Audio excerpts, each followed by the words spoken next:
Good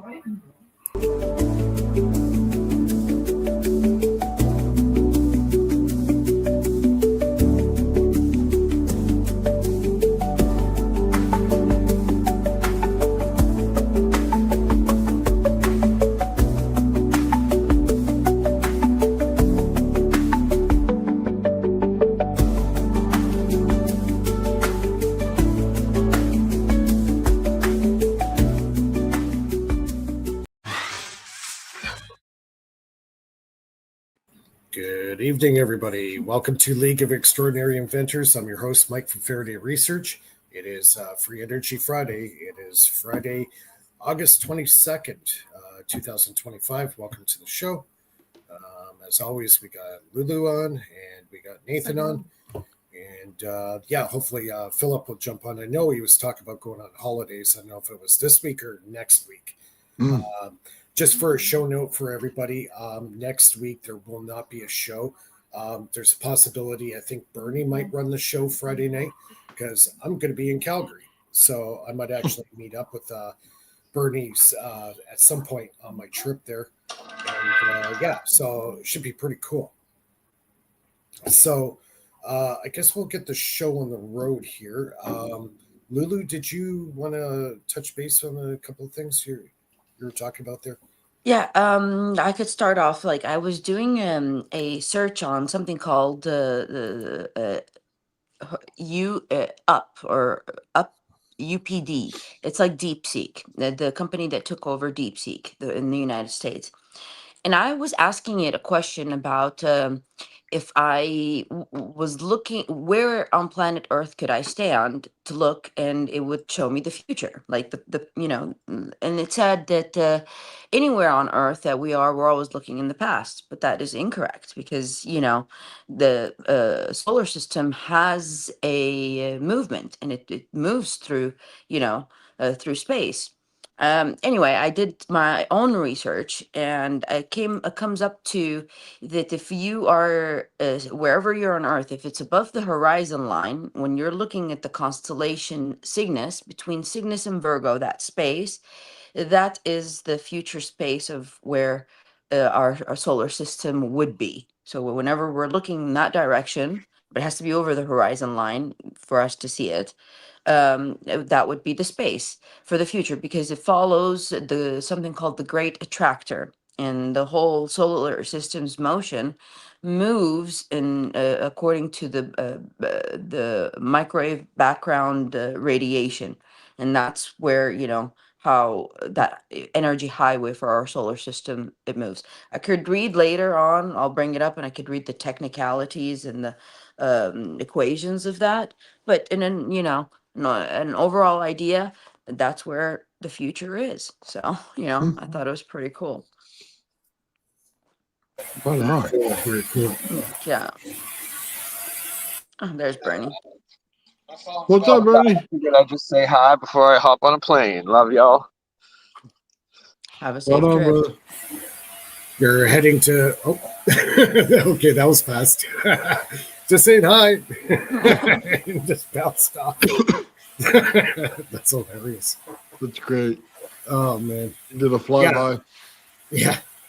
So I stumbled on something this week that's really cool, and I want to talk about it. This professor from the University of Arkansas has come up with a 0-point energy device that I think has a lot. It's the best thing I've seen to date as far as 0 point, right? Mhm.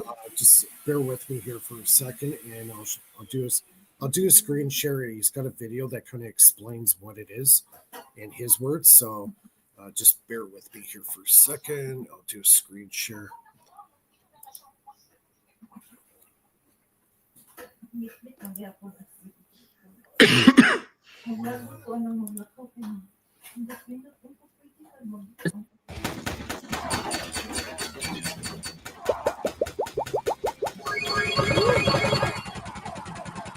Same thing, but I will give you something. There's something amazing going on here. I can put my finger on it. I can take that empty capacitor, hook it back up to the surface. My bad. Wrong one? Yeah. Yeah, Nathan, if you want to talk, I'll find the link again. I don't know, something happened. I lost the link. That game was like 1942, except for instead of a plane, you had people. Yeah. This is the new AI. I don't know if you guys could see that on my phone. It's called UPDF AI. What I was talking about. Gotcha. Yeah, like see, every time it keeps reloading my whatever I asked it. Every time I open it, I found this through Wikipedia. I don't have to log in. I don't have to have a username. I don't have to have anything.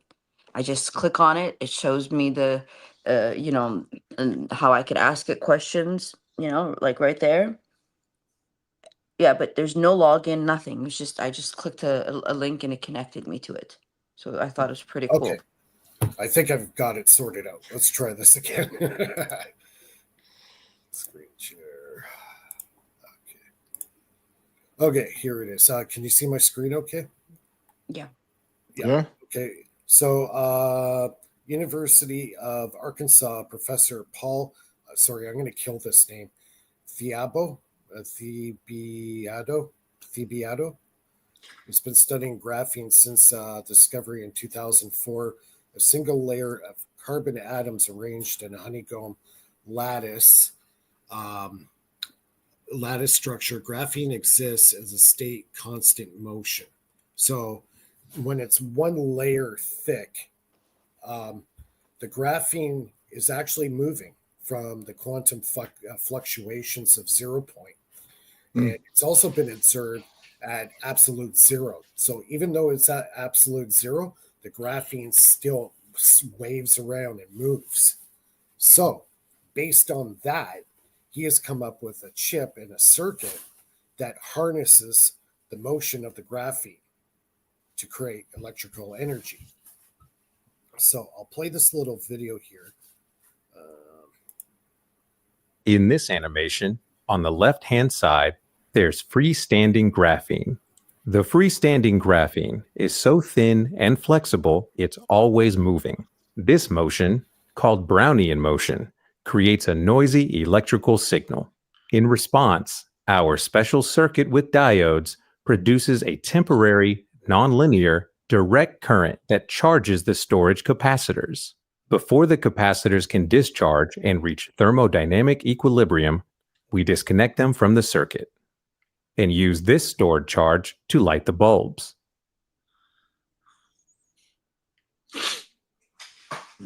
Very cool. Okay. Just wiggle the graphene a little bit and light the bulbs up. Exactly. That's exactly what it is. Because it's 1 nanometer thick, it is a single layer of graphene. And that creates a potential. And it's because the 0 point fluctuations are so tiny, so insignificant that almost no meters can read it, except for special laboratory equipment. But the graphene, because it's 1 nanometer thick, it's only a 2D object. It's not 3D like our 3-dimensional. It's a 2D object. So because it's at that tiny of a nano scale, those fluctuations have an influence on the graphene, just like with the Casimir effect. When you got the two plates and the force of the 0 point will force those plates together. This is kind of the same thing, but it's using a single nano layer of graphene, and it's waving up and down. It's moving. So even if you put it on a stable surface, it's natural. It's still gonna moving. Okay. Yeah. All right. And also at absolute zero, which is minus 470 degrees C, there's still a thermo potential difference enough that graphene still moves. That's 0 point energy. But that's small of an amount?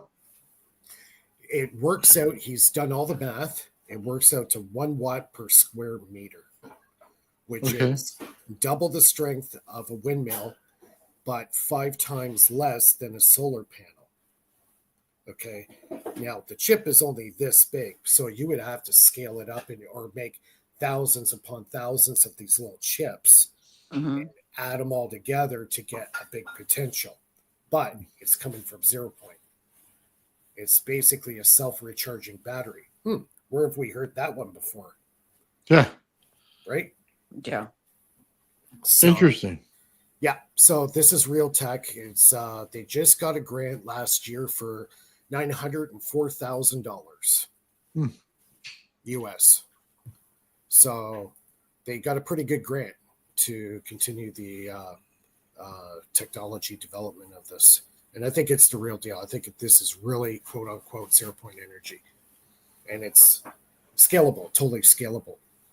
And, they've only been working on it a few years now. So, this was just published in the last year. So there's still a long way to go in development. It's just going to get better and better and better, right? That's pretty cool. It does have a lot of good applications, I believe. Like Sure. especially in Satellites, yes, because portable electronic it's devices, light, sensors, and white. and Yeah. it's self-contained. You don't have to rechange, or even like heart pacemaker.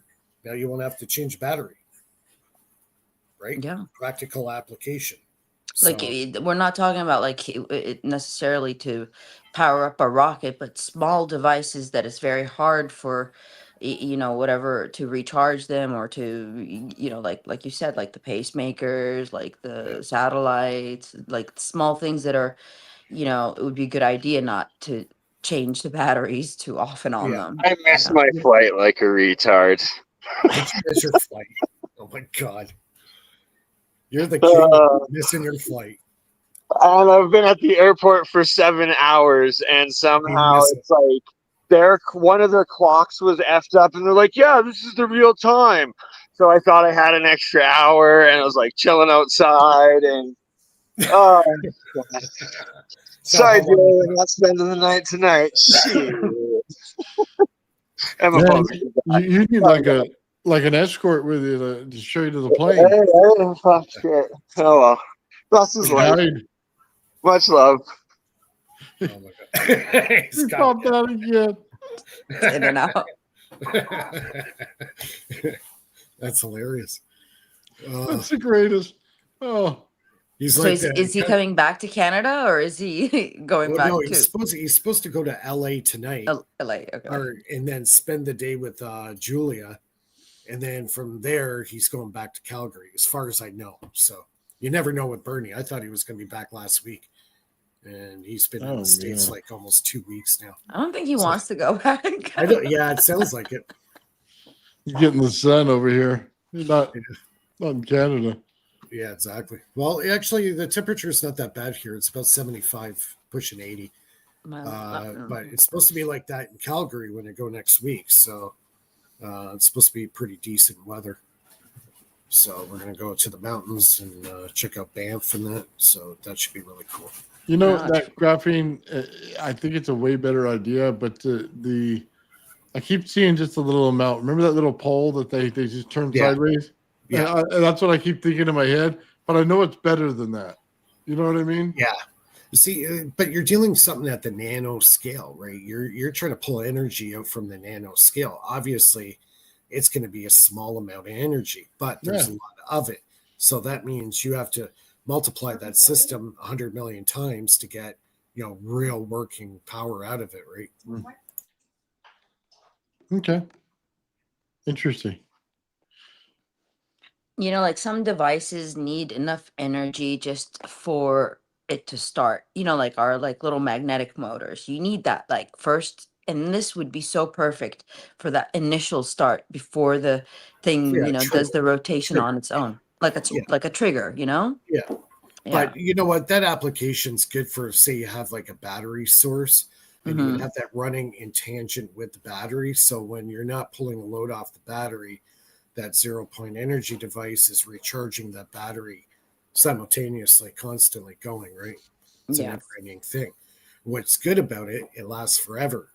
As long as there's 0 point energy, that thing's going to be charging up. So, yeah, like I said, it's still in the early stages of development, but they've done the proof of concept. It works. They've Nice. got a decent budget to work with. They got almost $1 million. So, there's hope for it. So obviously somebody's got confidence in it, right? That and you can probably just take that graphene and coat the planes in the sky with it and pull energy directly out of it. Sure. Yeah. Exactly. And you'll probably get greater potentials up there anyways, because you're going to have the electrostatic potential in the sky. Yeah, just got to convert it. Yeah, convert it over, and that's not hard to do. Yeah. So, I think it's going to be a number of systems that would go together to make one system. You know what I mean? Even Tesla said that, you could use solar power and hydro and geothermal and add them all together, and boom, you got a system that's self-sustaining, right? Yeah. Yeah. Or we just put a big antenna in the sky and pull the energy from it. Well, one or the other. Yeah, you could do that too. But the thing is, your antenna's going to be about 300 feet high to get into the kilovolt range, right? That's okay. We'll just put it on one of those skyscrapers they keep building. Since they want to keep going higher and higher. Yeah. We'll just strap it to there and hope for the best, huh? Yeah. That's funny. Yeah, don't touch this line on the way down. I always see him. I always have this vision in my mind, Bernie with a kite. That's so great. Oh man, that's amazing. Personally, right now, I think the best way to get energy right now is atmospheric energy. That's my opinion. You just got to build these big antenna arrays, and they're getting, if you put it up, say, what was it? There's a place in Florida, Ionic Research Laboratories. They have an array right now that's sorry, I got distracted. They're about 30 meters in the air, and they're getting about 4 to 10, give or take, depending on the atmospheric conditions, kilovolts. So that's quite a bit of potential. Yeah, so it's pretty good. Yeah, so all they have to do is rectify it, dump it into, say, a capacitor bank or whatever, and then feed it into the grid, right? So yeah. How about if we put it on like top of like trees, long trees, where it still blends in? It doesn't, Yeah. As long as there's no physical connection to the ground, you're okay. That's why it has to be, put in the air either by a balloon or on a giant pole that's insulated. Because the second there's a connection with the ground, that's it. All your power is gone. Oh yeah, trees are made out of wood, and to get a pole, you have to have permits and this and that. But to use a tree, it goes inconspicuous. Nobody could, it's just a wire up there. And yeah, it's about it works out to about 100 volts AC per meter. So interesting. So the higher you go, the more it produces. Yeah. So if you're up like 300 feet, you're going to be hitting around 10 kilovolts. Okay, that's a lot. That's a lot of. Hopefully you got a big mountain next to you. You could just go stick them up there. Yeah, you're good to go. You need a really good insulated wire for that, otherwise they'll be discharging everywhere on you, and that is a problem. They this Ionic Research Laboratory, they created a graphene coated wire, and they actually got a patent on it. So it's a copper wire. It's a copper wire, and it's actually got graphene, I guess, painted on. I don't know if you would call it painted on. It's basically like you would like magnet wire, right? That's got the coating on it. Well, they have graphene on this wire, and that also helps with harnessing, the atmospheric energy. So would that stick like a what do they call that? The coating that they put under your car, or not that one? The one they put on your rims. Oh yeah, similar to that. Like an electro coating. Yeah, like electroplating.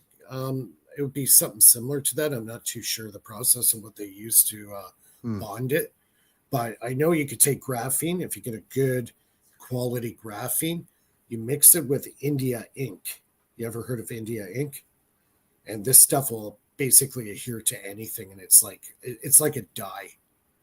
So yeah, so you could take your graphene, put a few drops of India ink in it, stir it up really good, put it into an airbrush, and then you could paint any surface with it, and you got a conductive layer. So That's cool. what I've been playing with that. So yeah, so if you can get it down to, say, within a couple nanometers, you could build the circuit that this guy's been working on. Very cool. So wow. What's up, Jarvis? See Jarvis in the chat. oh, Jarvis, if he wants to join us, he can. I can send him I think I And sent Bob him. does not like Obama. Obama. Okay. All right. Obama. You say so? Obama. Not here to argue with you either way. Yeah. I guess Gerald's all tired out and didn't come on tonight. I sent him a link. Lulu didn't hear about the fallout. Oh, yeah. What is it? Oh, Gerald and Joe were going at it a little bit. Mm. Yeah. They were talking religion. And, you know how Gerald is. He's real set in his ways. And anything that could be perceived as going against that, then he's going to say something. And he kind of crossed the line in what he said. And Joe kind of gave it right back to him. So. Yeah. Oh, religion and politics. Yeah. Why don't you just stick to science and that's it. It's much easier conversation. Try to. Yeah, Nathan was trying to be Moses tonight. I mean, you have the working for you. Fit the part, right? Moses, what do we do? Give me a loincloth, whatever those things are, the robe that they wear. Moses, what do we do? You have to hold the 10 Commandments in your arm, Oh my God, dude, that's so funny. You're gonna have to do a cartoon of that. That's gonna have to come out at some point. Dude, I got like 2 in the works. It's just taking a while to get them done. Oh, you got 2 in the works, so I can't wait to see. I was on there. You ever hear that song, Because I'm the Boss?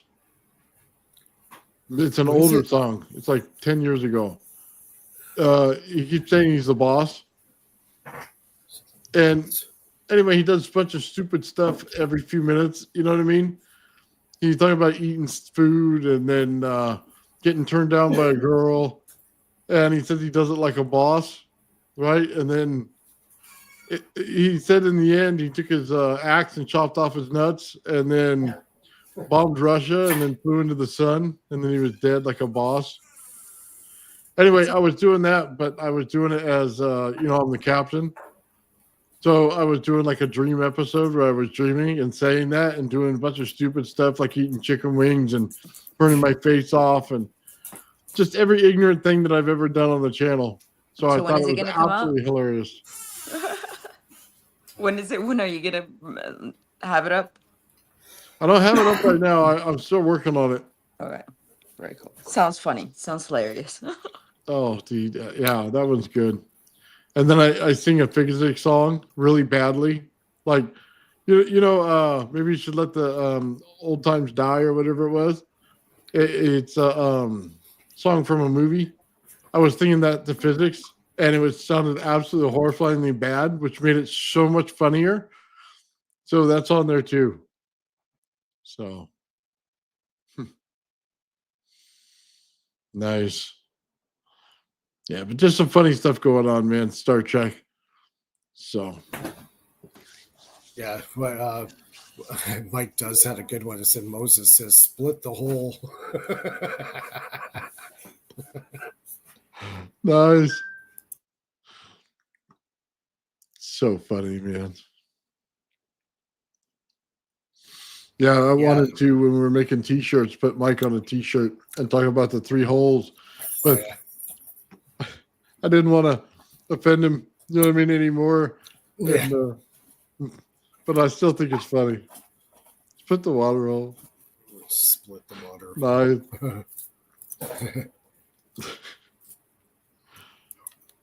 Oh man. Yeah, Yeah, good times, man. See if I got anything else here on this graphene. Hold on. Yeah, some pretty good stuff here. They did a lot of math on it.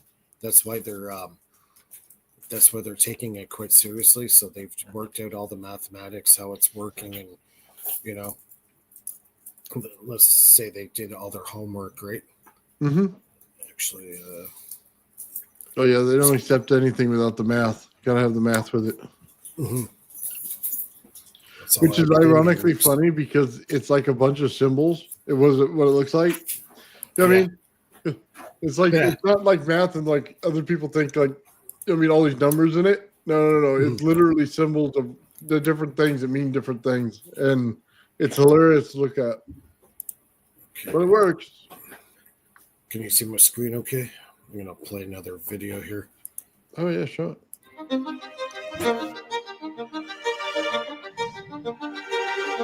We first noticed experimentally the graphene was always moving of atoms. So there's surfaces on both sides that are exposed. It's like studying the surface of the ocean. And it really lent itself to the possibility that maybe one could use that as a source of energy. What was thought to be not possible was harvesting energy just from the heat of the earth. So the question was, can this kinetic energy of the graphene be utilized to charge these storage capacitors and then used to power some electronic devices? This breakthrough says that it's possible. And we call that nonlinear thermoelectric power. We think of it as a battery replacement, like inside the hull of an aircraft. You might have metal fatigue sensors throughout the aircraft, but you really can't take it apart and replace all the batteries every 6 months. The goal is to come up with this device to operate these sensors. And since we're kind of the first to find this new source of power, we can study how does it behave in other situations. There's still research to be done on what's the best way to organize these components in a circuit layout to make it easier to get access to this power and to get more power to help us take this basic discovery and turn it into devices, which could ultimately maybe improve society.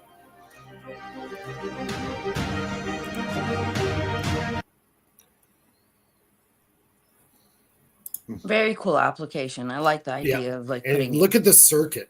The circuit's very important. So you got two sides. So you have one diode going in this direction, and you have another diode going in this direction.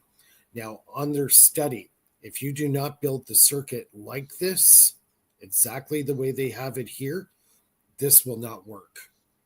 The circuit has to be built in this configuration on the right. See, it makes you wonder about different materials. Like, like each material could have, like you said, this material only works with this circuit. It's like, what if other materials work? We just don't know how the circuit works, for them. Well, yeah, obviously graphene is, you could get it down to 1 nanometer. Mm-hmm. This is where that's why it works. So hold on. Nanometer. It just looks like it's going into a capacitor. Right. That's exactly what it's doing, but it's controlled. The direction of flow is controlled by the diodes. So watch how the circuit goes.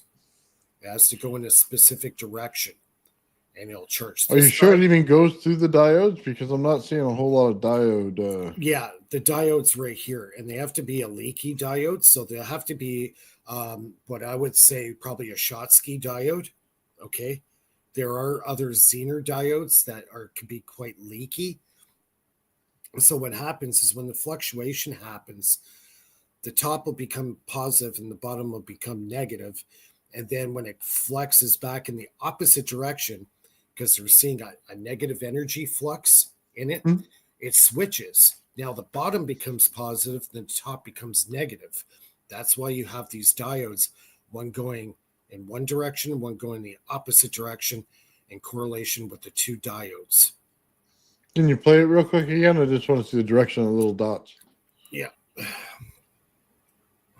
with me here.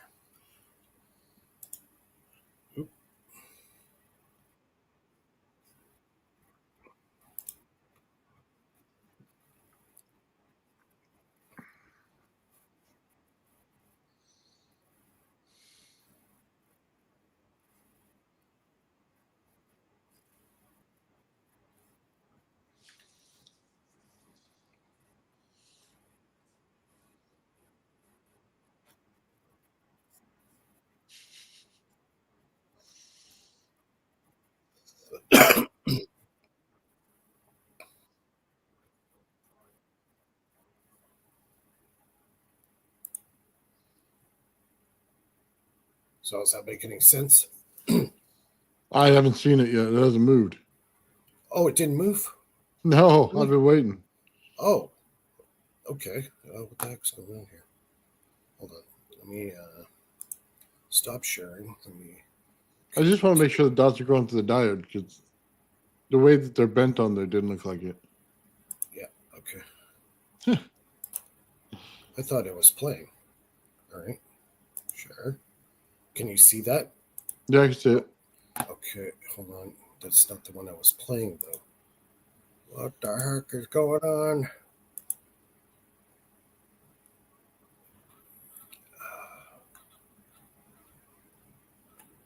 Somebody else is logged in here. Oh, Gerald's here. Hey, Gerald. Hey, everybody. Hey. Hey, How's it going? good. We're trying to watch a video. We're trying to, Mike's trying to get it to play. Information Okay. on the There it is. I see it. We got it. Okay. You see it now? Okay. Yeah, Yeah. now I see it. Yeah, it's there. Okay. left-hand side, there's freestanding graphene. The freestanding graphene is so thin and flexible, it's always moving. This motion, called Brownian motion, creates a noisy electrical signal. In response, our special circuit with diodes produces a temporary, nonlinear, direct current that charges the storage capacitors. Before the capacitors can discharge and reach thermodynamic equilibrium, we disconnect them from the circuit and use this stored charge to light the bulbs. Okay. That's pretty simple. That's pretty basic. It's Yeah. not crazy there, but I think this is the best thing that I've seen thus far when it comes to real true 0 point, because you could do this at any temperature and it'll still, that graphene is going to be flexing up and down. You know what that is, right? The circuit he's got there is an Abamanco plug. Sorry, say that again. The circuit that he's got there, it's an Abamanco plug. Cool. I'm gonna switch my mic. Okay. No, you're- Now I'm having trouble hearing you. Sorry. Avalenko Judge? Yeah, can you hear me now? Yeah, I can hear you now. Yeah. Okay, Abamanco plug. It's like kind of using like one line that comes off of your output and turning it into AC. That's Oh, kind of exactly what it's doing. Right. nice. Yeah, Mike does was saying the same thing.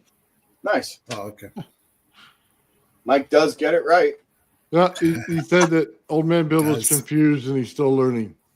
We're all still learning, Mike. We're all still learning. Gotta love it. The day I stop learning is the day I'm dead. Yeah, I'm there with you. Yeah.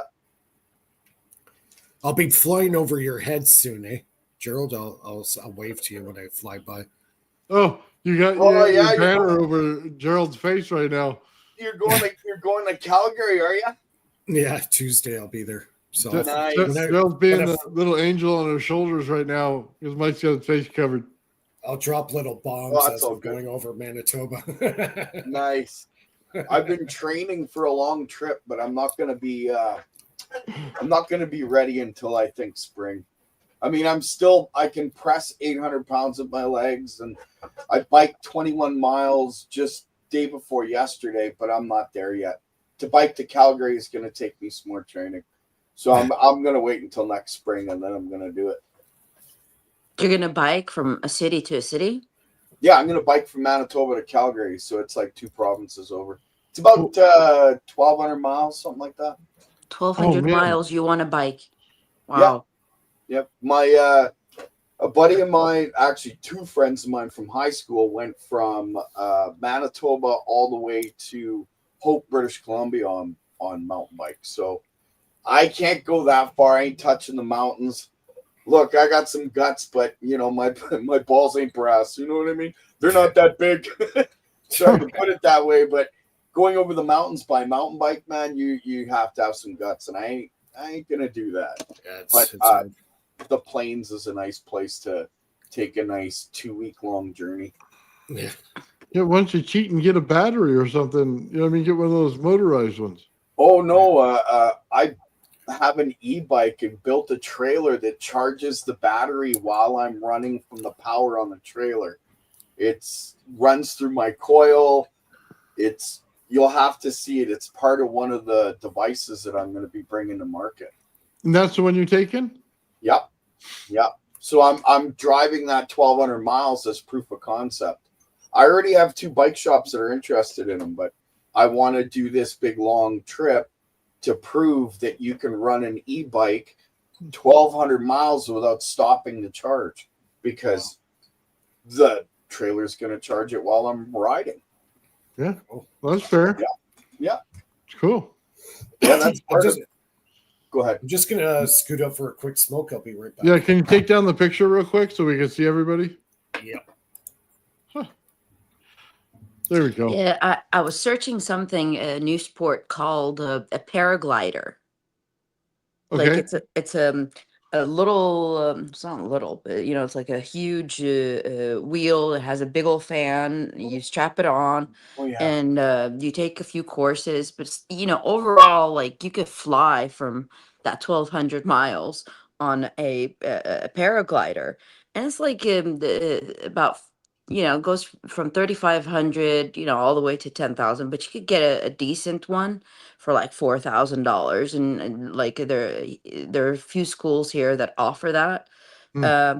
Yeah, but you could buy this thing, you know, and you could fly from anywhere to anywhere you want without you know, like you just go over and Yeah, instead and you don't need a pilot license for those nope, either. you do not need a pilot license. All you need is just proof that you know how to fly it, like a small certificate, a class, or something like that, and that's that.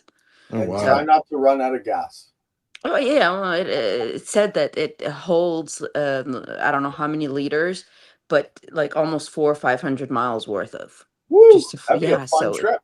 yeah, like you Yeah. stop one time, you know, and they go about like what I understood like 60, 70 miles an hour, so not bad, right? For a thing that just yeah, no freeways, no roads, nobody to stop you if you're going too fast, too small, like I We don't know. we want video, Lulu. We Well, want video. it's just I'm exploring the idea. So, you know, I'm exploring it. I have little kids, so I have to really think about the whole idea. Do I really want to risk that, you know, Oh, my yeah. life? Yeah, I hear you. Yeah, so I'm exploring it still. Shout out in the chat to Over Unity Research channel. Sorry to cut you off, Lulu. Yeah, it's cool. He has a circuit everybody should be looking at. Okay. It's amazing, I gotta say. I'd applaud you, but my camera's not working. I'm now using that circuit. I was working on it before you put it out, but I didn't get it finished. And then you built it. Talk about 100 monkey experiment. I love it. It was freaking beautiful. And I'm not even going to do a video about it. I want to promote Over Unity Research channel because the way he explained it was perfect. If I'm getting the right guy out there, it has to do with 3 batteries. Let me take a look. Positive. Mike knows exactly what I'm talking about. Good circuit. And it's on a regular video and 3 batteries. Yeah, it's called Splitting the Positive. That guy knows what he's doing. He knows what he's talking about. So big shout out to him. Right on. Yeah, I think I'm on his channel. Has he got kind of longer hair, a little bit of beard underneath? Most of his videos, all you see is his hands. Oh. Okay. He worked on the Bedini motor, the Pulse? Yeah, it's a pulse motor, but it's more the circuit itself that has to do with batteries. Oh, yeah, I'm just trying to Pulse motor identify in it. who he is. Yeah. Sorry, I was just trying to identify him, Charles. I see the circuit, I think. Yeah, Brandon's his name. Brandon, okay. Yeah, Brandon, I was trying to get my circuit run on automatic, and I was using SSRs, and I'm telling you, I couldn't get it done with that. With switches, I did. So I'm really interested in your next circuit that comes out. So all the power to you, my friend. Nice. I just subbed to a channel, man, so I check it out. Yeah, he's good. You should have him on your channel. Talk to him about it. Nice. That'd be cool. Yeah. You could do that. Yeah, I'll have to see what he's doing. Yeah, it's a Tesla switch is basically what it is, right? Oh, very cool. Yeah, because Tesla came up with using batteries, but he used the potential differences between the batteries to run his systems while he was charging the lower potential batteries with the higher potential. So it makes for an awesome run on your system, whatever you're doing. Right on. Yeah, that sounds interesting, man, because I was playing with that pulse motor like Mike was doing. Oh my God, dude. Those magnets are driving me nuts for days, Joe. I hate magnets and I love magnets. Turning them one way or the other, like, all day. Like, Yeah. I feel like a little kid. This thing's just barely moving around. Oh, I felt so pathetic. Have you played with those 2-inch magnets yet, my friend? Because those are insane. I broke a pinky on them, man. Pulled them out of the box and they have these separators, right? So Yeah. I pulled off the magnet away from the separator and I wasn't watching and it snapped closed between my pinky, broke the pinky. But hey, you know what? In the name of science, right? Yeah, that's terrible, man. Right? Gotta watch out for those magnets. I've got some stuck to my desk right now, like, because it's a metal desk, right? Yeah. So I have a bad habit of sticking them to the side of my toolbox or to the back side of my desk. And then every once in a while, some parts of my electronics, like the cord here, will get stuck to it because of the metal in it. So everything's pulling on me. I'm like, what the hell's going on? I forget I have big magnets under my table. Feels like somebody grabbing you. Yeah, it does. That could So come up from the grave to get me. So Joe's in the chat. I'm gonna, clear the air here. I do apologize for calling you a fake, Joe. You're not a fake. You just stepped on a nerve. Like everybody knows, I'm set in my ways when it comes to Jesus Christ. You brought him up, not me.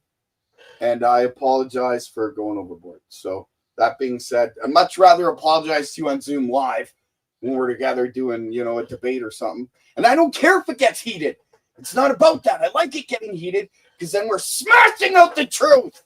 But at the same time, I shouldn't get carried away. So that being said, we'll get back to the science. Right on, man. Right on.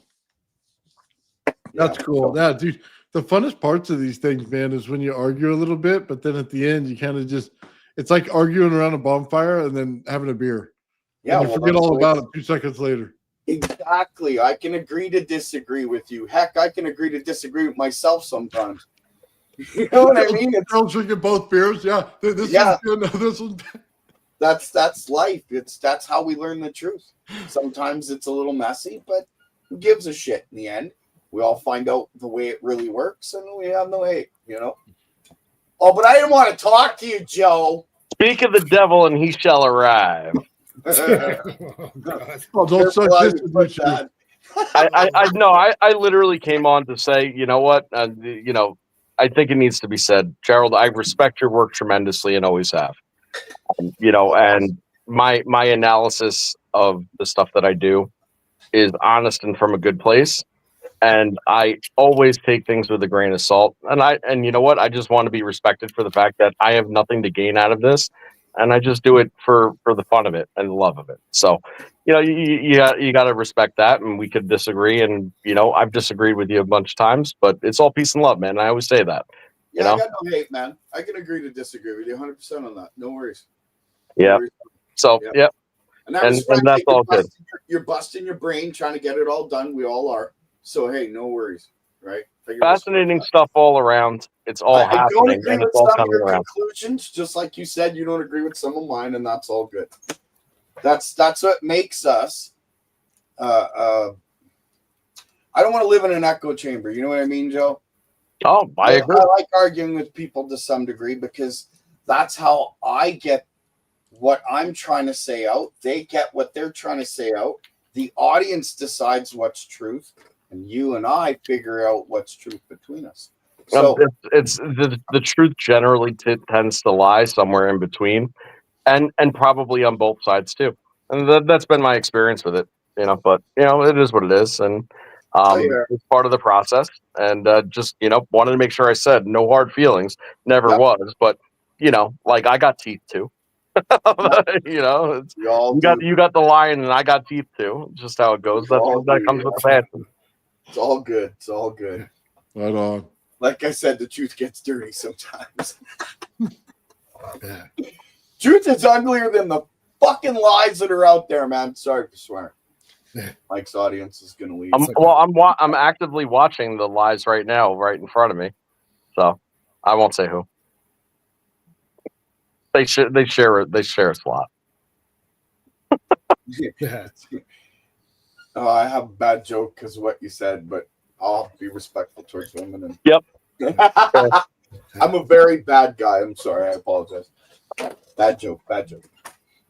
Yeah. Anyway. This guy in the chat says get away for AI to tell the truth. You're waiting forever, buddy. AI is a Yeah, joke. I I'm apologize. gonna have more to gray everyone hair who before uses that it, but happens. Yeah, I got some too.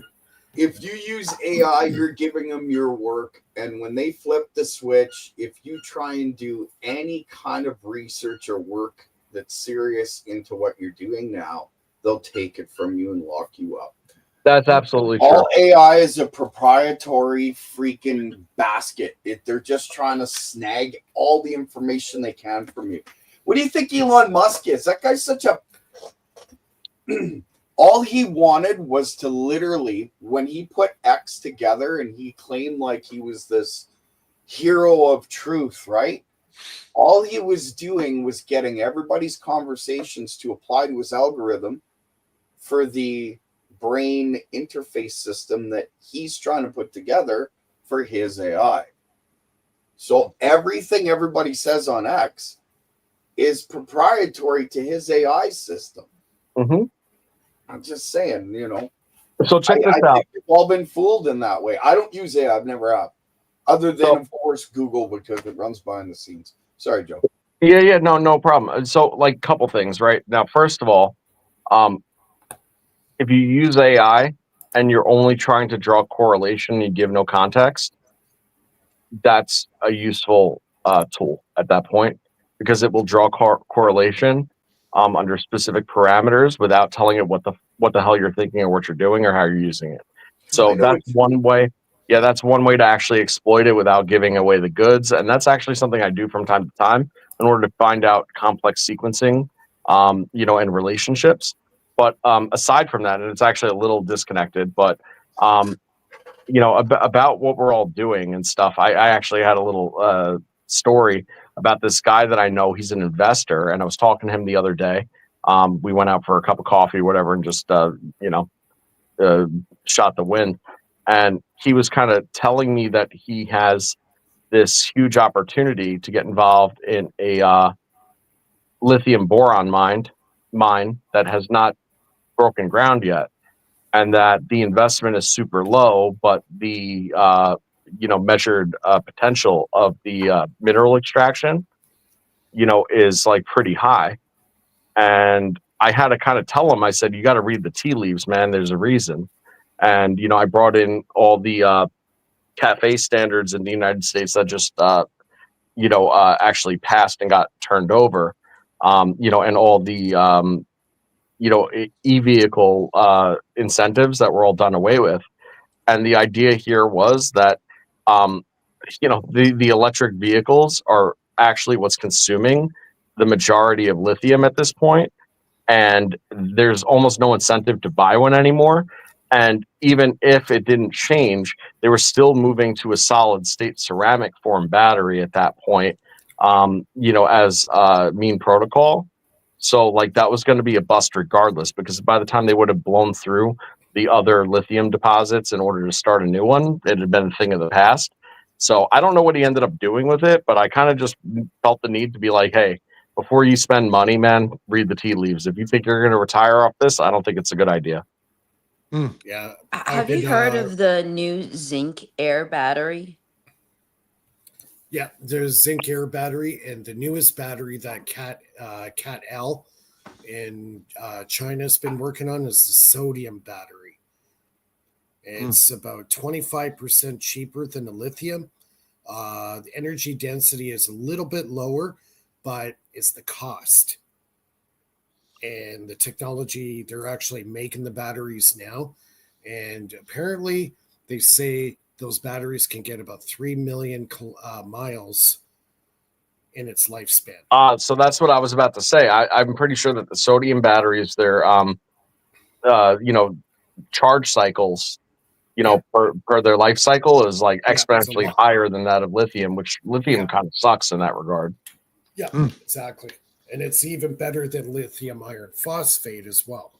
So Has anyone here heard about the aluminum car, or I should say the aluminum engine that ran on wedges of aluminum? They called it Yes. the aluminum battery. Yep. You know what I'm Yep. talking about, right? yeah, I know exactly what you're talking So about. I have to wonder if, with all these new battery techs coming out, because that was literally shelved, is that going to be the next ultimate battery tech ever?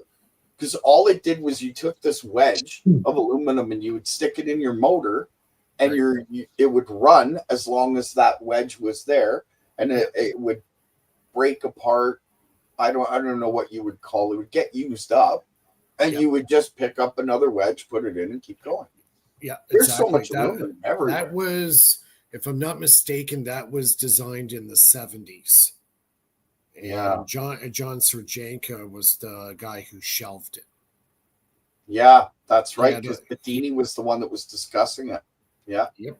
Now I'm unfamiliar with that. I mean, what's the process of the aluminum wedge at that point? Well, Is it the aluminum in the wedge form was very similar to the magnesium ion battery. okay? Yeah, I have to wonder if it was like something between a spark gap of some sort or something. I don't know. It could You have got me on that one. No idea how it ran. Just heard about it, right? Yeah, because when you're talking about the breakdown of the aluminum over time, obviously that Oxidation. implies, it implies an oxidative event. So I wasn't sure if there was combustion involved in it or if it was just an electric event. Okay. No, it's That's an what I was electric wondering. event. Okay. Yeah, so it's similar to magnesium. It doesn't have as much charged particles as magnesium, so its lifespan is actually longer. So the energy density is not as high as magnesium. So, but the thing is, it's the cost. Where magnesium is like exponentially a lot more expensive.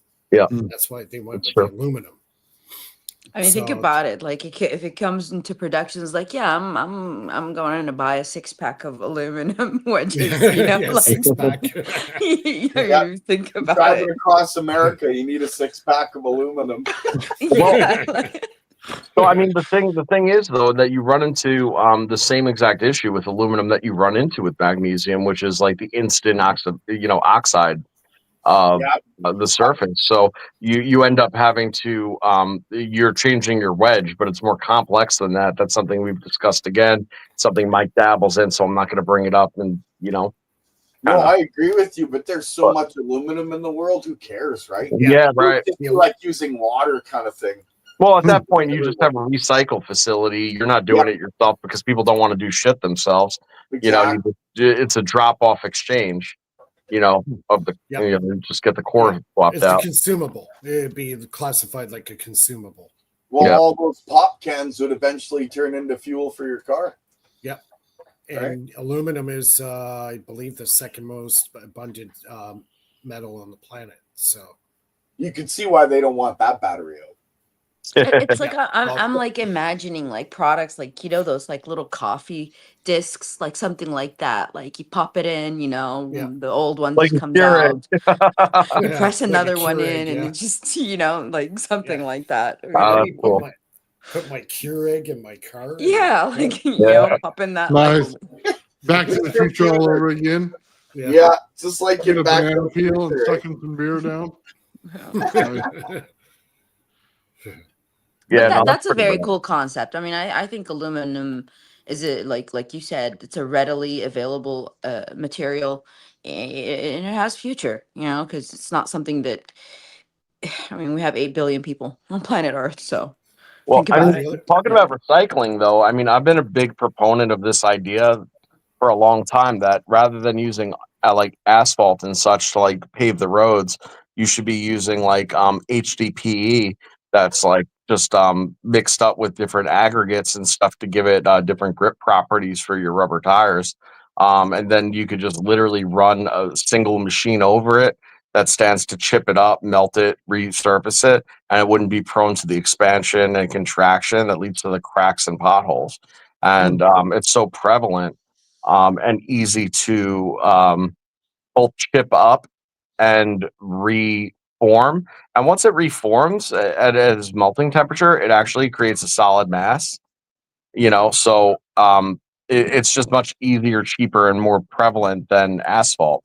And then you don't have to worry about half of the issues that you have during the, freezing thawing months, and at least in the north, right? I say we piss them all off. All the battery components, of course, except for yours, Mike, because that's going to come in handy in other ways. And we release a circuit that makes an alternator from a car run on its own. Just have to wrap a string around the pulley belt, pull it, and it starts on its own, and it's already charging your battery as you run a load from it. Yeah, the Lockridge. It'd be exactly like the Lockridge device. Exactly, except it puts up more than 400 watts. That's awesome. It's exactly kind of how I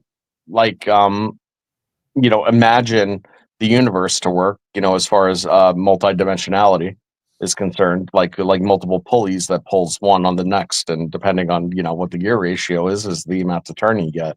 Yeah, That's kind of how I vision. It's not a complete rejoined at the right time. Hey, Bernie, Yeah. it's not a complete free Oh, lunch. Bernie. You still have to have power go into the system to run through it to make the system run itself, but it doesn't need a car to spin it up. Mm. And it's just literally a circuit with a bipolar coil.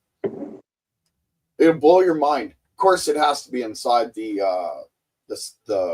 stator itself, but regardless of that, it's anybody can do it.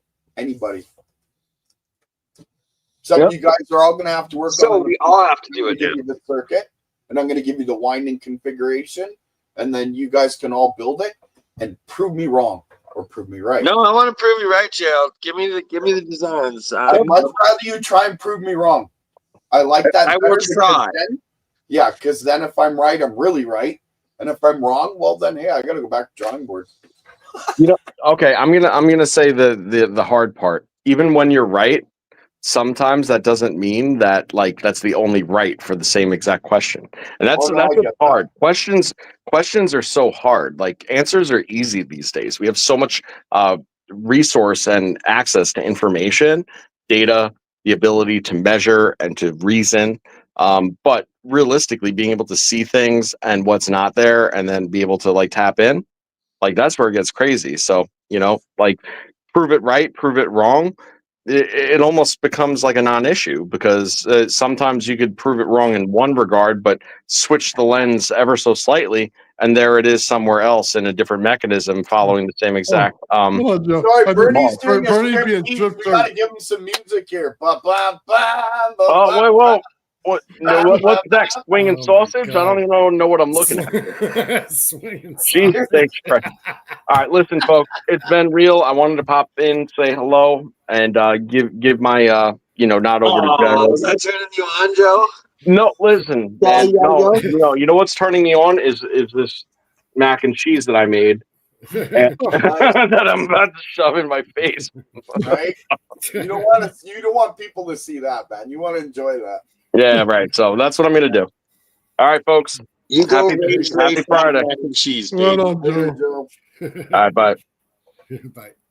Oh man, That you was just need the music there, Bernie. I'm dancing to music in the background. Yeah. I love all y'all. God, and So great. I thought this was going to be a mellow show. Oh, No. Bernie misses a flight or two in a day. I'm hyped. Woo! Yay! At the airport. So, yay! Even that, your dude, you out there stripping at the airport? Seriously? Gotta try to take up something. Shit. Where else are you gonna strip? I guess. That's not on camera. Oh, there we go. Right. Generally, I'd be in the restroom, dude, and changing clothes, not like in the middle of the hallway. Hey, that's how I go for it. I'm just out in the open with everything. There's no hiding nothing. Yeah. Exhibitionist. So I get to spend an Oh, extra day in Albuquerque, and the person I'm staying with works at Sandia Labs, and we've been discussing all the different methods and processes that I need to do to be able to verify and find out what each individual metamaterial is that I'm producing. It's pretty awesome, and they actually have the equipment to do it. nice. Yeah, Sandia Labs, I'm pretty sure they have a pretty big budget. And the technology to deal with DT. Yeah. Nice. Cool. How long you been in the U.S. now? 2 weeks? 3 weeks. 3 weeks in Albuquerque. You're having 2 One weeks. day in LA. Yeah, no LA today. Shit.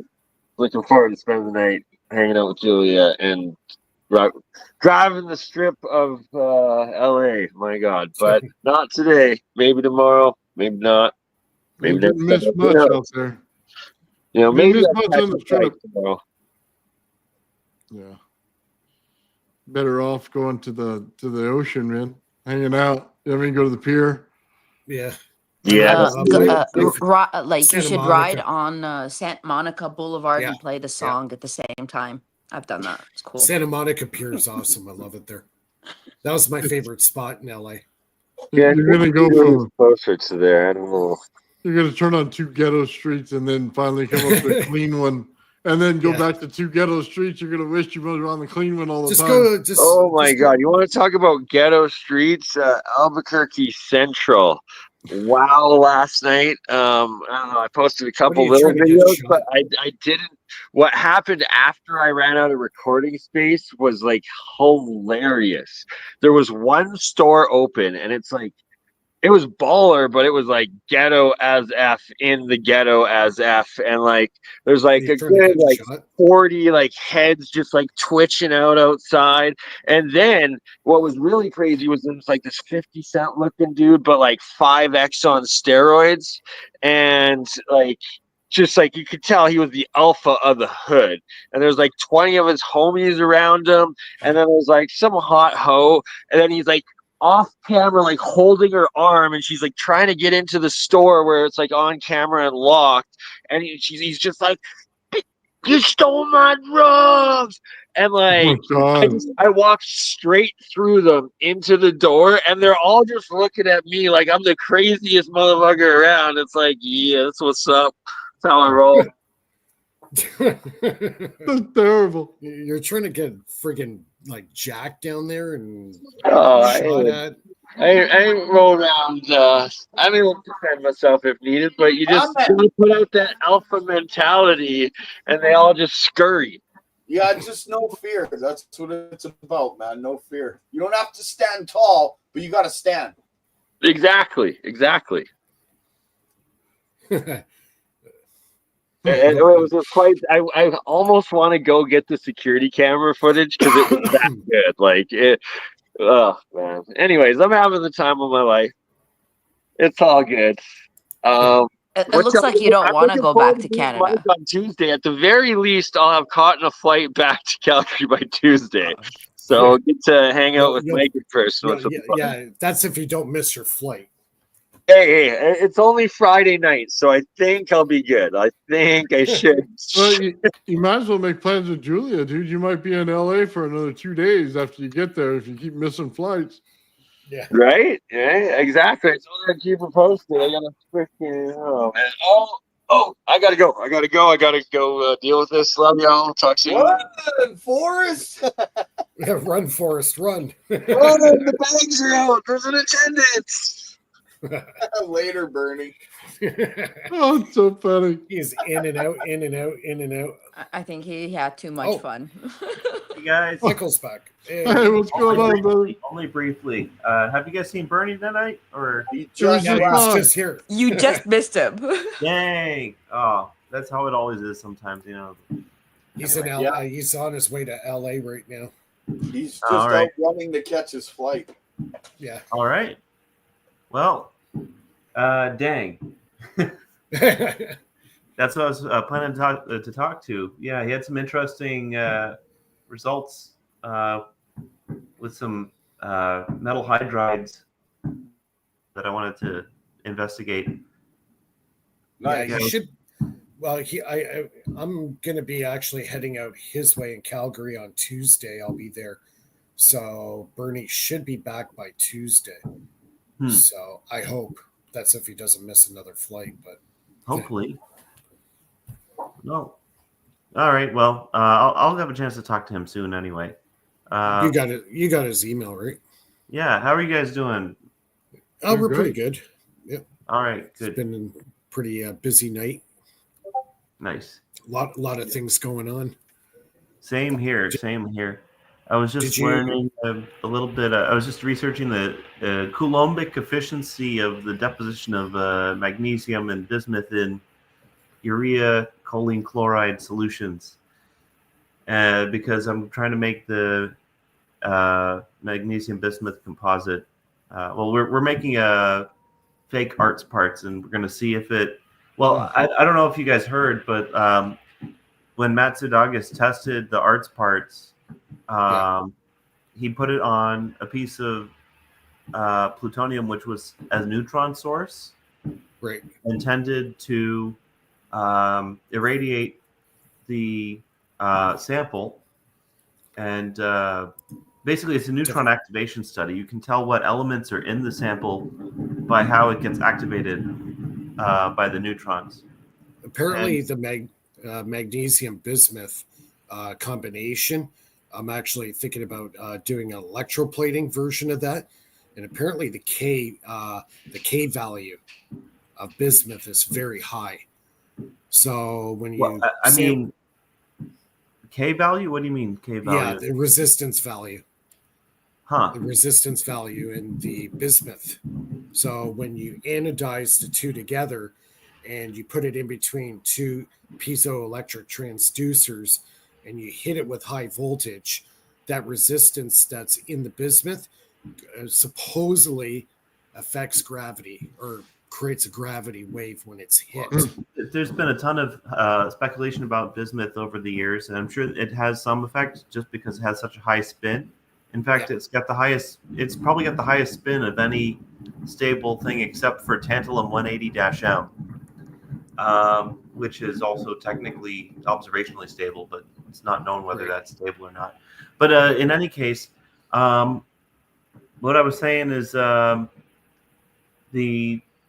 magnesium bismuth composite, when they tried irradiating it with neutrons, it completely resisted. It didn't become radioactive at all. Right, it deflected. So they tested then Matt tested something that shouldn't get neutron activated, which was like lithium. Basically, he put lithium on there that's known to be difficult to neutron activate, and so he put the lithium on there and it was activated, but the magnesium bismuth composite was not activated.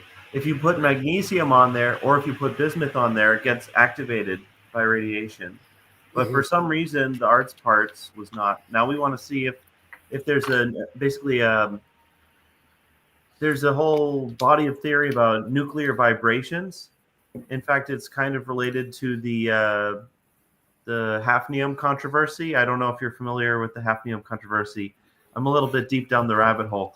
Yeah, I remember that one.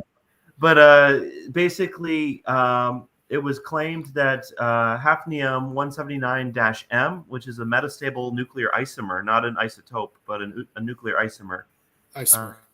It's basically an isotope that's absorbed a gamma ray, and because of the high spin ratio, it's stabilized by that gamma ray instead of destabilized by the gamma ray. So tantalum 180-M and hafnium 179-M are nuclear isomers. And so they're actually an excited nuclear state. And so in principle, you can get them to emit that gamma ray again. And so the whole hafnium controversy was like, oh, maybe you could make a gamma ray laser, Well, you don't need to make a gamma ray laser because you can use coherent phonons at the appropriate frequency to stimulate the Mossbauer effect, and then you can get coherent gammas from the coherent phonons without mirrors. And so it's a dangerous thing. Anyway, I don't even know why I was talking about that. I shouldn't have talked about that, probably. But yeah, so you might want to try doing electroplating of bismuth onto a magnesium plate. Right. So that's the plan. That is the plan. But we think that there's so if you have the Mossbauer effect, which couples to phonons in the terahertz frequencies, then in principle you can it seems like they're somehow nullifying the radiation, the neutron cross sections using nuclear vibrations. So Ning Li was also very much into nuclear vibrations. So that's one thing that's not commonly known about her research is she was doing all the Podkletnov stuff, but she was also talking about the nuclear vibrations. Oh, hey, there's Bernie. There's Perone. I love Perone. Hey, Bernie. Oh, So yeah, I'm the smartest retard out there, right? Because I'm smart, but then I can't make a flight for the life of me. Even though I miss a flight, and then I'm at the airport 6 hours early for my next flight, and then still just can't make it. You missed another flight. Yeah, I was in the bar and they lied to me, and they're like, "Yeah, it's only 3:45. It's not 5:45." And it was 5:45, and then I went out for a smoke, and then I went back in, and I missed my flight. And dang, oh God, that's Start fun, flapping. His arms are going to be sore. right? I meant to stay in America because I love America now. Canada's too communist. Well, yeah, anyway. you're not wrong there. Yeah, I won't get into all that, but yeah, it seems like the magnesium bismuth layers somehow modulate the phonons in the material. And when you modulate those phonons in the right way, it seems you can actually change the neutron cross sections of the atoms so that the magnesium bismuth composite does not get neutron. At the very least, we should see the bismuth turning into lead, thallium, and what's the other one that bismuth turns into? Polonium. You would see bismuth when it gets irradiated with neutrons, it should turn into all this stuff. But for some reason, the arts parts just doesn't do that. Yeah, and the neutron activation study was sensitive down to parts per billion. So, I have some it's or nice. So I need to get Aiden on this call. So give me 15 minutes. And no, I won't have time tonight. I just wanted to drop that. Next time. Basically, arts parts might actually be alien because, I don't know. I mean, maybe someone. You froze, Michael. Right when you get to the good part, it might be alien. Cuts them out. Yeah, I got some. I have some bismuth right here. Hold on, let me take off my. Well, magnesium's an interesting one too because it's a heavier density. It actually starts producing some radioactive decay when I've experienced working with it in electrolysis. Nice. There it is. There. No, I'm back. Yeah. I have a dumb question then. If That looks so pretty. As soon as I said nuclear, it stopped. Okay. No, actually, when you said alien, it stopped. Really? Yeah. It was on the alien part it cut out. Interesting. Okay, so I mean, arts parts might actually be alien because I'm not sure that humans can engineer something that changes nuclear interaction. I gotta go, guys. Love y'all. Actively. Didn't you have aluminum and what was the other one that was in cobalt in arc parts as well?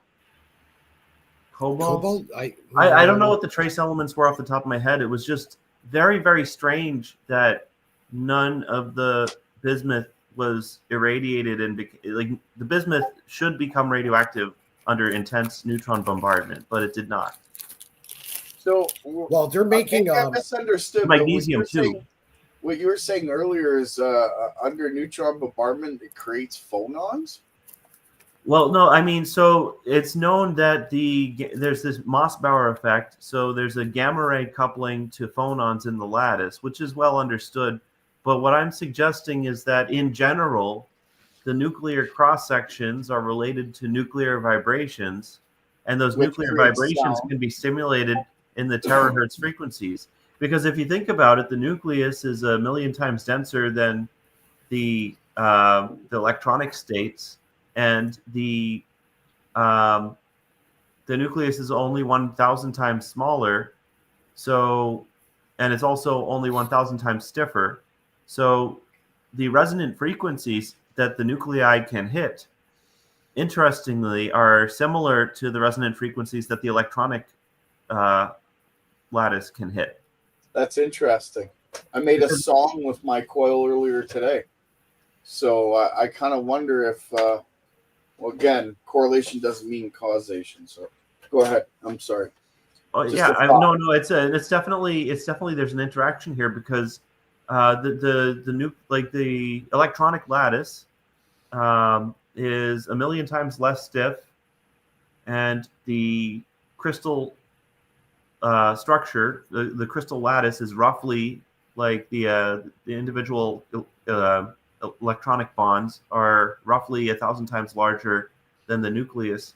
So the resonances that are possible between those are going to be similar, just because like the size scale is smaller, but the speed is way smaller. The That's vibration of the interesting. nucleus. Is the bismuth in the center? Huh? Is the bismuth in the center of Of what? everything? All the No, parts? I'm just Like a saying. section, right? Like you have a nucleus.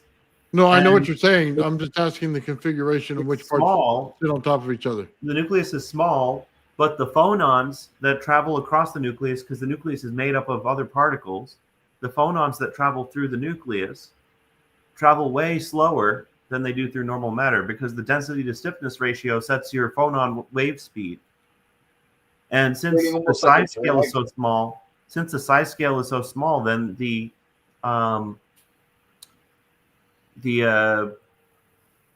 effects roughly cancel, and you get similar phonons on the nucleus that you can get in the electronic lattice.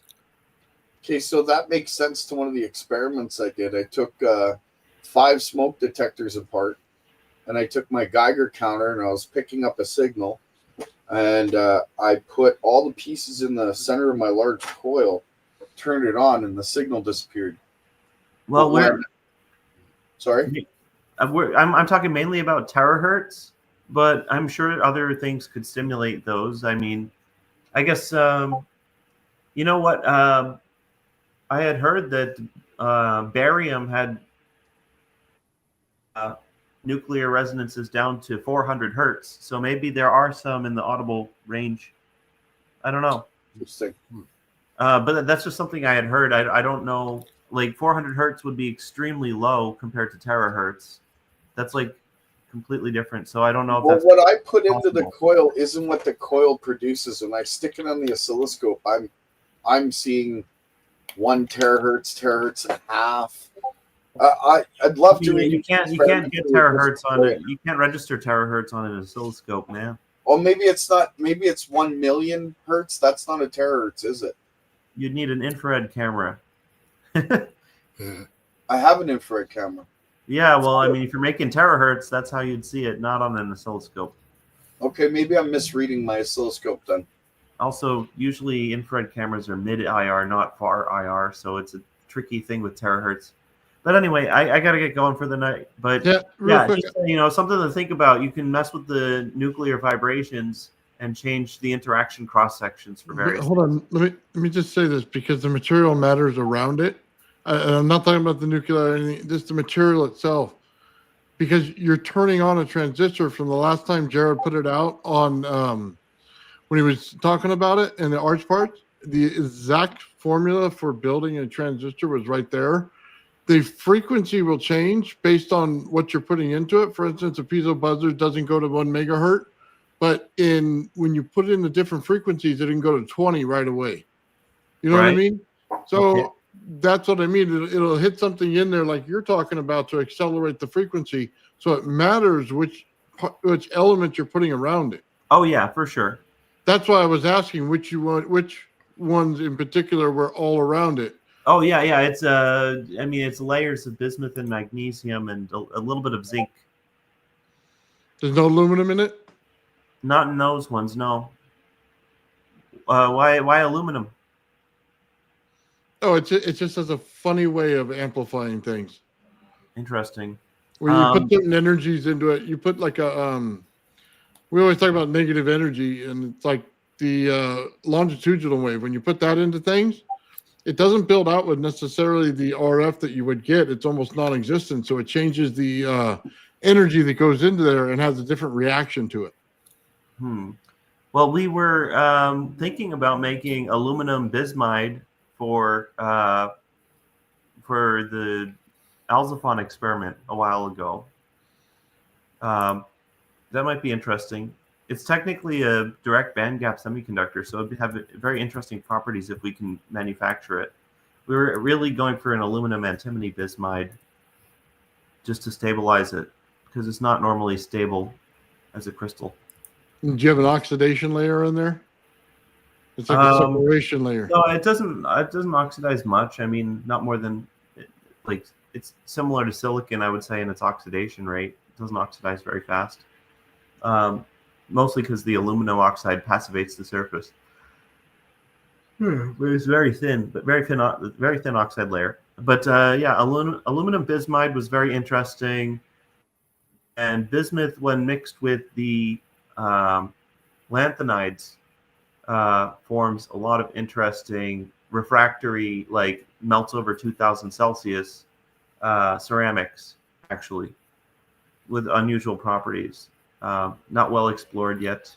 A lot of them oxidize kind of easily compared to the aluminum bismide. Well, they use oxidation in a layer in a transistor. You know what I mean? They make sure it oxidizes in order to use it as a layer of protection, like a diode. You know what I mean? That's why I asked if it did that, because you're kind of like a press layers, right, of something, and then when you decompress everything, what's the actual build out? Because it'll change we're not compressing layers together anymore for making the laminates. We're electroplating them. Okay. Yeah, we're electroplating. It's actually quite an easy process. You just start the magnesium electroplating, and then every once in a while, at even intervals, you just dump in some zinc and bismuth chloride. It's a And that layers? Huh? And that layers like that? Well, because the zinc and the bismuth will plate out before the magnesium does. So it stops plating magnesium and starts plating zinc and bismuth. Interesting. Now, bismuth runs real fast, doesn't it, with electricity through it? I don't know about that, but I do know that the bismuth plates out really quick, and then the zinc plates out slower, gradually, and that's what gives you, I think, the variability in the zinc concentration in the arts parts. Is an electroplating process.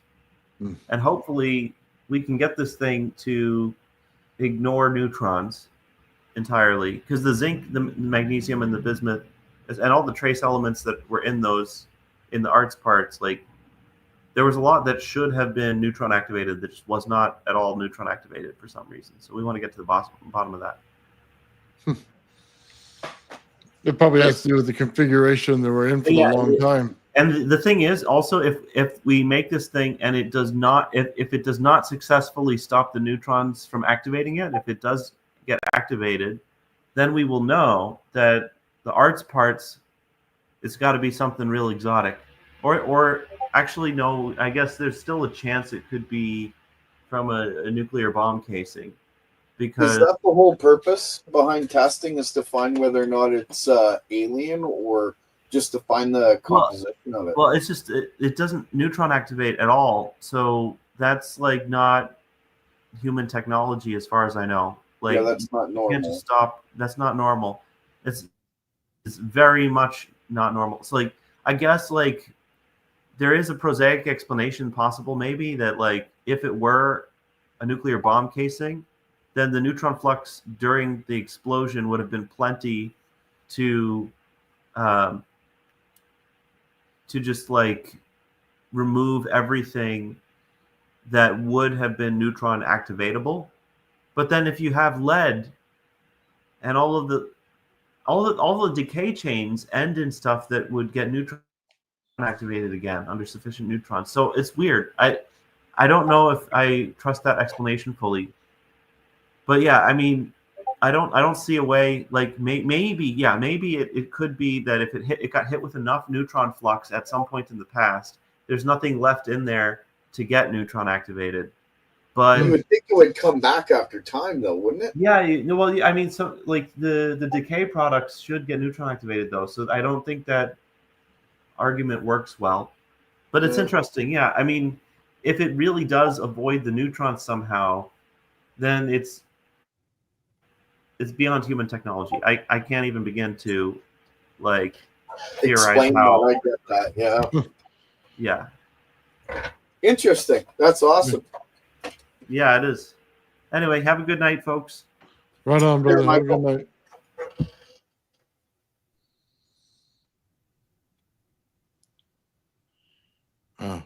I got to read up on that arts parts, man. See what they're dealing with, because the last one I read wouldn't have those elements in there. Some of them. Well, I won't bullshit anyone. I don't know enough to even know that I don't know enough when it comes to chemistry. I'm as dumb as a redneck with a catch in the front yard. Well, Jared was reading them off last time I was watching APEC, and he was saying what was in it, and maybe it was the different parts of the parts. So, like the mix. That was it. Yeah. Makes you wonder if it was brought under some sort of, I don't even know, process that we're not aware of. Well, some of the stuff that he was reading off when I was watching back then was no different than a transistor. You know what I mean? Close, but how it's layered and how it's put together is. Oh yeah, but that's what I'm saying. That's why I was asking how things are put together. Yeah, because it tells you the story. You know what I mean? I It's agree. like, what's the binding agent between them? Yeah.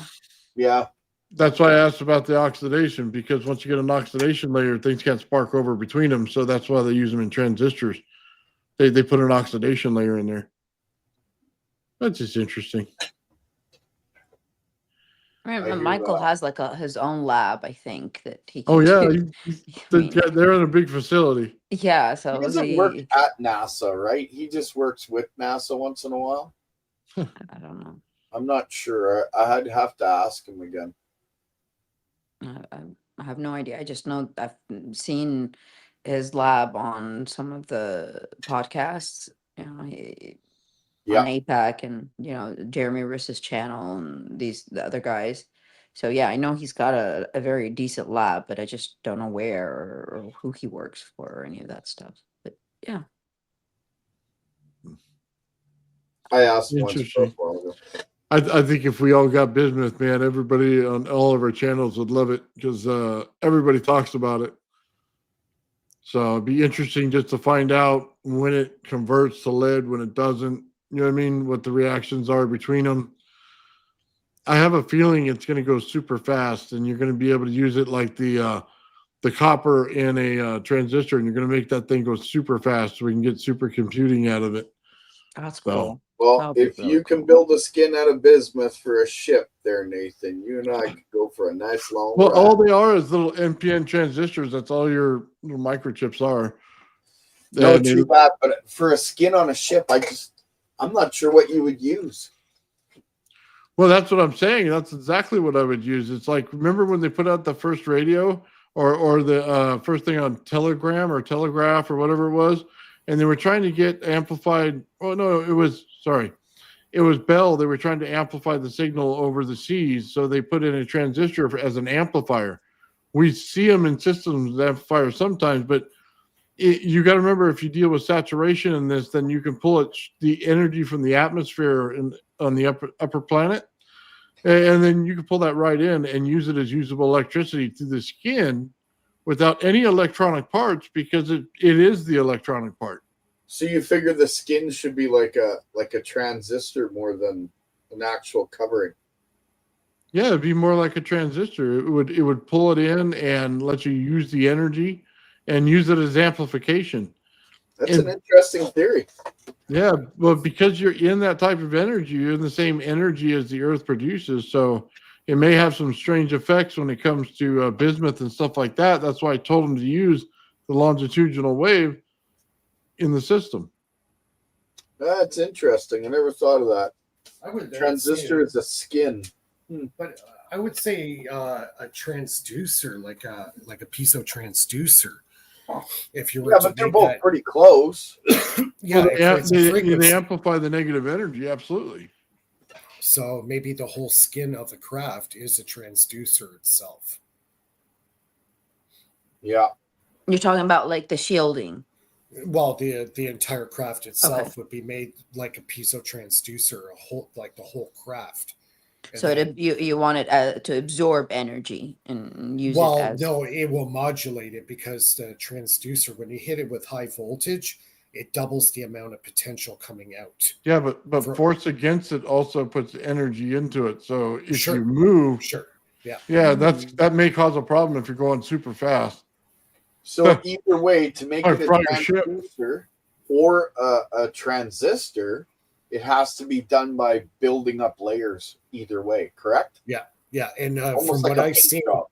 yeah, like the way I've seen the art's parts, I was able to see a close up of it. It was in multi layers. Yeah, Yeah. that's the one we were talking about. He was talking about a different part of it, I think is what Yeah. it was. Yeah, the one that I seen, it looked like it was multi layers. And when they did the spectrometer test on it and the electron microscope, they said, we can't fabricate this. We don't have the methods of doing what we're looking at. That's why they're saying, yeah, this material is, like pretty damn exotic and high tech. Because, Well, to fabricate it, like they send it to a special laboratory where they do metallurgy and applications for fabrication. And they're looking at this thing going like, what the frig are we looking at here? Like the way this thing is constructed, we don't have the technology to replicate this. So, when they seen that and they're, and these guys know what's involved to create something like that, they're just going, this is way beyond what we have. Way beyond. Yeah, Well, I sometimes need- I wonder. go ahead. Well, no, they have DoD information that's taken out, and then transistor companies only get to Yeah. use the what stuff that they have. So as soon as it gets to the experiment level, DoD takes it. Yeah. So they may have it. They may have it. That's totally possible. I 100% agree with you on that. But that's part of the trickle of this technology. They're trickling it down to the mainstream so slowly, like, Not if we can help it. well, yeah, that's where we I come need in. somebody in this crew to build a skin. I need a skin for a ship.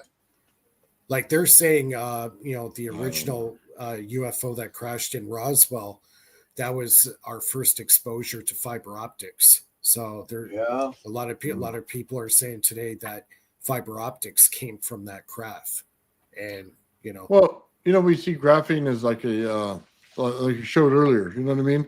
Yeah. It's an open air kind of thing. You know what I mean? And it's a lattice structure. right, But think of bismuth the same way. We're thinking in big chunks. We're thinking it the wrong way. Maybe if you put it in a lattice structure, how fast does it move? Because the reaction speed of bismuth, from what I understand, is it's through the roof. right. So if that's the case, and you can somehow fabricate a very, very thin nano layer of bismuth onto a 1 nanometer thick of graphene, you might have something there. Yeah, because you don't need the crystal form. You just need the lead form. I'm Yeah. going to say this. I think you're both right. And as much as I hate to admit it, and I should probably do it when I have a camera, I'm going to have to eat some crow. Sal Pius may be correct on one of his patents. Oh, really? Yeah, I hate saying it because I called the poor guy a hack. You still think you're a hack, Sal? You're like my Uncle Sal. I'm fucking telling you. Anyway, but I may have to admit that I was wrong because I've been doing experiments with crystals, and what I'm seeing, it's starting to correlate with that one patent. And I'm telling you, if you guys figure out a skin, I think we may actually have the basis of Otis T. Carr's system that Tesla found. If you know what I mean. Oh yeah. So maybe Sal, and this is one of the reasons why I called the poor guy a hack, was because his patents are all individual pieces of Otis T. Carr's design. But Otis T. Carr's design was Nikola Tesla's design. He went to Otis. Otis T. Carr was one of his students, and he went to him to get it built because of his fallout with the military over the Rainbow Project. So it's just interesting that Sal, being part of the Navy, which was part of the Rainbow Project, all of a sudden starts coming out with these patents that have very strong basis in Otis T. Carr's system. And now I've done the experiments, or at least half of it, still working on it, with the crystal that Sal was talking about putting a coil around.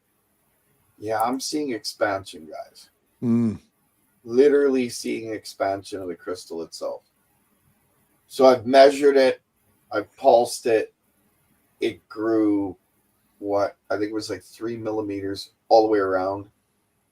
I don't know if I want to continue with the experiment, because then I have to really eat a bunch of crawl.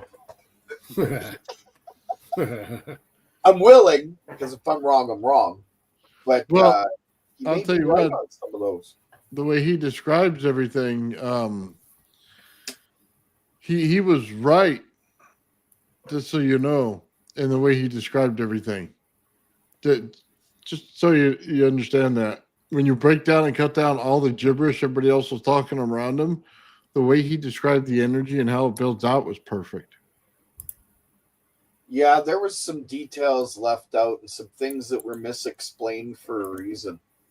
When they found out what they could do, and Ralph Ring got involved, right, before he opened up his big company and all that, they, of course, sold it to the United States government, or confirmed everything the government wanted them to confirm. And now he works exclusively with them. So with Ralph Ring working with the government, they were able to suppress everything because he had all the details. He was part of the experiments itself. He was the first scientist to apparently travel in the Otis T. Carr ship out to the park and back. So it's interesting, to say the least. You know what I mean? We're going to find out. We're going to find out. You're building the Utron, right? Yeah. Okay, so the Utron's not the heart, from my understanding. From my understanding, the Utron is, they're very important. They're on the inside of the wing, like on the outside of the craft, or on the inside of the craft, but sort of like towards the outside of the ring. Am I correct on that? Yeah. I have the plans, but I just haven't looked at them in a while. It goes on the outer diameter of and it goes through those C-shaped, what do you call plates? Where yes. The little transformer. And the center plates. Column, I believe, might be a Tesla coil. Could be wrong. Hold on, that's what I'm building. I already built it. No, I seen what you built. I didn't see the Tesla coil inside the center. But I want to see your when you're done, your setup. But I don't think, I think you're missing a part. Go ahead. No, it's the way that it's built. It's not what anybody thinks. It's the rod that goes down the center, right? It changes it because Sean did it when he did his Tesla coils and he did geometry coils, right? It changed the energy a little bit when you're in AC. Okay, so it converted just a little bit differently to a non-harmful AC where you can go over and touch the top of your coil, like when it's on, like full on blasting 12-inch lightning bolts. You can just put your hand through it. Yeah, because it's at such high voltage. Yeah, so but that's not normal for a Tesla coil, because with a normal Tesla coil, you'll just shock the living daylights out of you. Okay. Yeah, because that's pulse DC.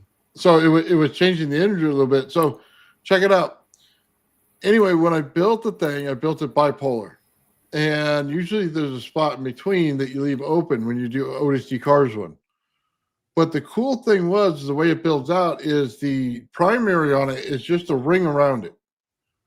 So think about it this way. If you have capacitors out there and you have this plate and all the capacitance goes into the ring itself, all you're doing is tuning the number 1 coil to the number 2 coil, which then runs through the entire craft on the outside with a different form of energy using the longitudinal wave that at that point on the outside of the craft. Now you can understand why Art's Parts would come into it when Jerry was saying it, when he said aluminum, bismuth, aluminum. Then you start to get the whole picture of what's going on here. Okay, so now the plans for Otis T. Carr's system don't coincide with the story Ralph Ring talked about unless we're all missing something. Because the way that Ralph Ring described it, different ship. Could be. It could very well be, because that's the one I'm talking about that Tesla directly designed. When he wrote his book about the light, there's allegory in it that talks about it. In his notes, it refers to it as being a code. So it makes me wonder if Ralph Ring was actually in the real ship. The Otis T. Carr thing is based on similar principles and probably works, but not the same thing. I think it's like T.T. Brown's craft, where it shows you the basic principle of it, but there's an underlying understanding that gets you to the next level to the ship that they really built. Well, the reason why I bring all this up is because lately the big talk has been how, with Hal Puthoff and his study into consciousness and 0 point, because, and this is the reason why I think so, the Ralph Ring story talks about how when they sat in the ship, a crystal came out of the floor of the ship and it started luminescing because there was a flow of energy around them, which looked to them like in the skin of the ship itself. Then the walls became translucent, but they had to literally mentally focus on where they were going in order for the ship to be there and then brought back. So if Hal Puthoff is studying consciousness in 0 point and Ralph Ring's story is true, then it makes me wonder if Tesla actually figured out how to consciously connect to a ship. Considering his thought on crystals was they were alive, then that makes perfect sense. Yeah, towards the end of his life, he was big on crystals. He was doing a lot of study on them. That geometry. He changed Tesla coils and he went into geometry. Why do you think we're going that direction? Sorry, go ahead. I know why I'm headed in that direction, man. You should do that. Oh, I can't say that yet. There's building things. Okay, I'm just building things. We're gonna have fun this year. I'm telling ya. Sorry, Lulu. Go ahead. No, I was asking, is this a theoretical ship or a real ship that you're talking about? Well, according to Ralph Ring, it's real. Okay. He actually, I think it's called Ralph Ring Aeronautics or something like that. He built a company. The guy's a multi-millionaire in aeronautics, and I believe it had a lot to do with that story and his background in flight, right? Because he worked with Otis T. Carr. I'm not sure if he worked with Tesla or not, but it's a very interesting story. It's been floating around for quite a while, since 2008, maybe. Even Bedini brought it up once. So, I don't know. Is it real? I guess we'll never really know unless we build something similar. That's why I say I may have to eat crow because of Sal Pius.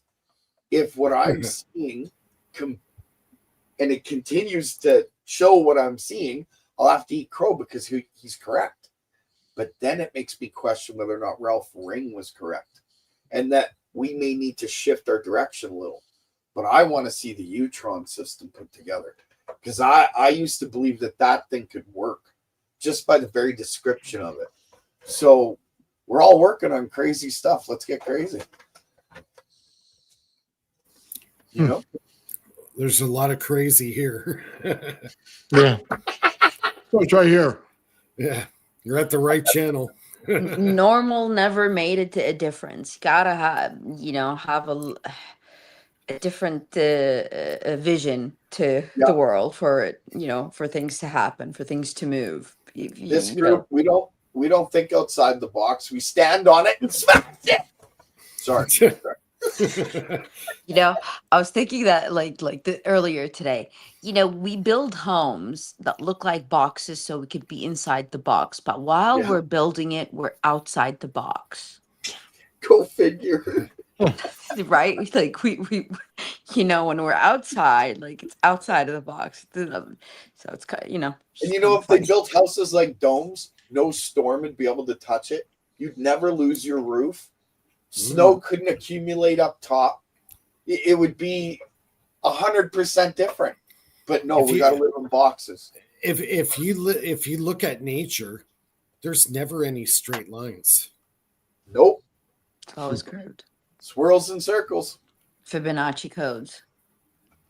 Yep. Fibonacci code, spiral. Yep. You'll Yeah, lots never of spiral. you'll never find a straight line in nature. You might find a straight line making a circle. Figure that one out. Oh. It sounds like Gerald got wood and turned in circles. That's what it sounds like. That's it. Hey, leave my wood out of this. It's not always solid. Sometimes like pulp. Come on. Oh man. I had to. I apologize. I'm horrible. I bet Bernie found the same thing, and he was stripping it over there at the airport. Yeah, just on live Just out of the camera, blue. Live care camera, less, just- man.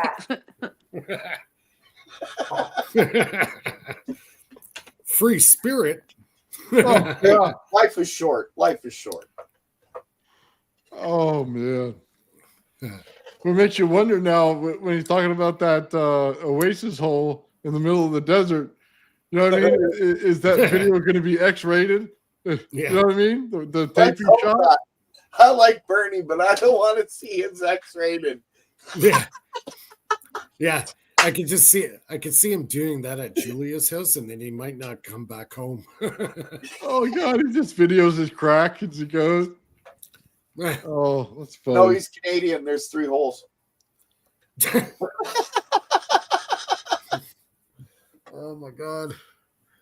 What's happening? You lost control. We all lost control. I'm sorry. What's happening? No. Gerald, you're gonna like this one since you're Uh-oh. you're big on the religious things.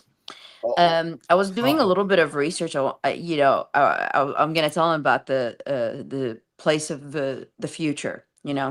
So I was doing a little bit of research, and I came up to, if we're going to be looking, if wherever we're standing, and if we look between the constellation Virgo and Cygnus, Yeah. we're looking out towards the future. Although all search engines say we're looking into the past, but that region of space is actually where the planetary motion is headed towards. So that's the future space. But if you think about it, the Virgo is Virgin, like the Mary, Jesus' mother, the Virgin Mary, and Cygnus is the duck. But if you look at the constellation, it looks like a cross. Okay. Interesting, That right? is interesting. Yeah. Yeah. So the future space of humanity is going to be in between those two constellations, the cross and the Virgin Mary. Interesting, huh? That is interesting. Yeah. So I this is just I kind of wonder if our consciousness, that's not quite the right word I'm looking for. Our spirit is influenced by the constellations being in certain patterns, kind of like sacred geometry, right? So if you know how the Mercury will go behind this planet or be in retrograde, or I don't know enough to. I know enough to know I don't know enough on that subject, other than when they're all doing their configuration thing. If there's a sacred pattern of geometry within that, does that affect our spirit in some way, shape, or form? So, like you said, we're headed to the future between the Virgin and the Cross. Well, is that going to affect our spirit, which again will affect our consciousness of what we're going into in the future? Just makes one wonder, right? Possibly. Yeah. I just feel like it's already pre-written and we're just observing the journey. But it's all Oh yeah. already, we have it in our books. We have it in the universal Matrix. code of We're living in existence. But we Matrix reality. only like tap into it when we start to search, when we want to know, and then you start to see the patterns. It's like already there, but we just live our lives so oblivious to it when we don't see it, until we focus onto things. Then we start to realize that there's a pattern, and Well, and the whole journey is filled with yeah, these patterns. you're absolutely right. We know the destination, but Yeah. that's why the journey is the whole purpose. It's how we live our lives that matters, not how long we live it or what we end up in at the end. It's how we live it. Yeah. That's to me what matters. I don't know. I want to be known for not being a this or that, if you know what I mean. I don't want to be saying certain words like, nobody goes full. I shouldn't say that. That's a bad line to say, actually. You ever seen Tropic Thunder? Okay, Tropic Thunder, yeah. Yeah. Where he's talking to him in the bush. This is just a reference from a movie, everybody. Don't get all cancel on me, all right? And he's looking at him and he goes, "Oh, you went full retard." Nobody goes full retard. Stupid retard, okay. Full retard, nobody goes. It was hilarious. I'm I sorry. remember that. Right? That's a really I funny laughed movie. so hard. One of the best movies, man. I know, the old movies. Because we can laugh at ourselves then. Shit, I'm going to take pictures before I get my new teeth. You guys are going to laugh your ass off.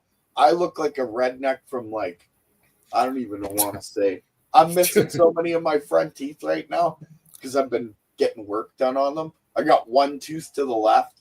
I got two teeth, 6 teeth over to the right. You'd laugh, man. You'd laugh. But Hey, I remember those days, man. I got dentures in here, buddy. I know it. Yeah, I'm working on those right now. So mine are original. Oh, lucky you. Mine are original. There you go. Lucky you. I was mine is fake as it could be. There you go. You need to clean them, you throw them in a cup. Do a close Nathan, you want to freak your grandkids out? You have grandkids, right? Yeah.